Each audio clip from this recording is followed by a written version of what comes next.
Icon star Allu Arjun Sukumar కాంబోలో వచ్చిన పుష్ప సినిమాకి pan India లెవెల్లో వచ్చిన రెస్పాన్స్ అంతా ఇంత కాదు. ఈ సినిమా సాధారణ ఆడియన్స్ నుంచి సెలబ్రిటీలను మాత్రమే కాకుండా ఆఖరికి రాజకీయ నాయకులను కూడా కనిపించింది. అందరూ తగ్గేదేలే అంటూ డైలాగులు చెప్పేశారు. ఇప్పటికీ దేశవ్యాప్తంగా ఏదైనా సీక్వెల్ కోసం ఆడియన్స్ ఎదురు చూస్తున్నారు అంటే అది పుష్ప కోసం అనే చెప్పాలి. పుష్ప 2 ఎప్పుడెప్పుడు వస్తుందంటూ ప్రేక్షకుల నుంచి సెలబ్రిటీల వరకు 1000 కళతో ఎదురు చూస్తున్నారు.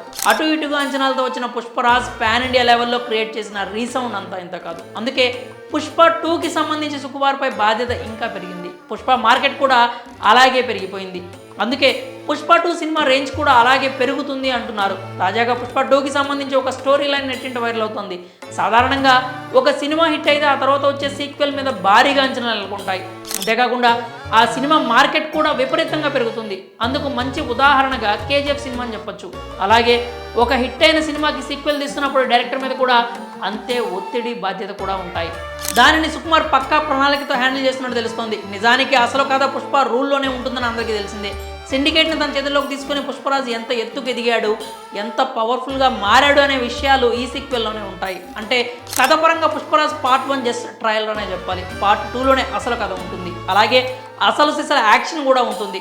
అలాంటి కథను సుకుమార్ అంత సింపుల్గా అయితే తీయడు. పుష్ప సినిమా కథని జపాన్లో జరిగే పెళ్లి వేడుకతో సుకుమార్ స్టార్ట్ చేశాడు. అక్కడ ఎర్రచందనానికి ఉండే డిమాండ్ గురించి ఒక ఉదాహరణ చెప్పాడు. ఎగుమతి అవుతున్న మన దగ్గరే ఇన్ని గ్యాంగులు, ఇన్ని రాజకీయాలు, ఇన్ని గొడవలు జరుగుతుంటే అంత డిమాండ్ ఉన్న జపాన్లో జరగకుండా ఉంటాయా?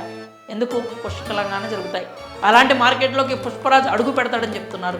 ప్రస్తుతం సోషల్ మీడియాలో పుష్ప 2 షూటింగ్ సంబంధించి ఒక వార్త వైరల్ అవుతుంది. అదేంటంటే నెక్స్ట్ షెడ్యూల్ కోసం పుష్పరాజ్ జపాన్ వెళ్ళబోతున్నాడని చెప్తున్నారు. అలాగే అక్కడ ఉన్న ఎర్రచందన సామ్రాజ్యాన్ని కూడా పుష్పరాజ్ తన అధీనంలోకి తీసుకుంటాడని, ఆ క్రమంలో అక్కడి వారికి పుష్పరాజ్కి పెద్ద యుద్ధమే జరుగుతుందని చెప్తున్నారు. పార్ట్ 2లో ఇంటర్నేషనల్ విలన్ని కూడా పరిచయం చేయబోతున్నారు అంటున్నారు. ఒక ఎర్రచందనం కూలీ నుంచి పుష్పరాజ్ని ఇంటర్నేషనల్ క్రిమినల్ స్థాయికి తీసుకెళ్తున్నాడంటే కథలో ట్విస్టులు, యాక్షన్ సీక్వెన్స్కు కొదవ ఉండదనే చెప్పాలి. నిజంగా ఈ లైన్ నిజమే అయ్యి పుష్పరాజ్ జపాన్కి వెళ్ళి అక్కడ స్మగ్లింగ్ని కూడా తన చేతిలోకి తీసుకుంటే థియేటర్లో దద్దరిల్లిపోతాయనే చెప్పాలి. సుక్కు ప్లానింగ్ చూస్తుంటే పుష్ప 2 గురి ఈసారి పాన్ వరల్డ్ అని అర్థమైపోతుంది. సీక్వెల్తో వరల్డ్ వైడ్ రికార్డులు బ్రేక్ చేసేందుకు పకడ్బందీగా వెళ్తున్నట్టు తెలుస్తోంది. ఇక ఈ మూవీ రిలీజ్ విషయంలో ఒకంత గందరగోళం నెలకొంది. సినిమా వాయిదా పడుతుందంటూ చాలానే వార్తలు వచ్చాయి. కానీ చివరికి చెప్పిన సమయానికి వస్తున్నామంటూ మూవీ టీం క్లారిటీ కూడా ఇచ్చింది. మరి పుష్ప 2 సినిమా ఎలా ఉంటుందని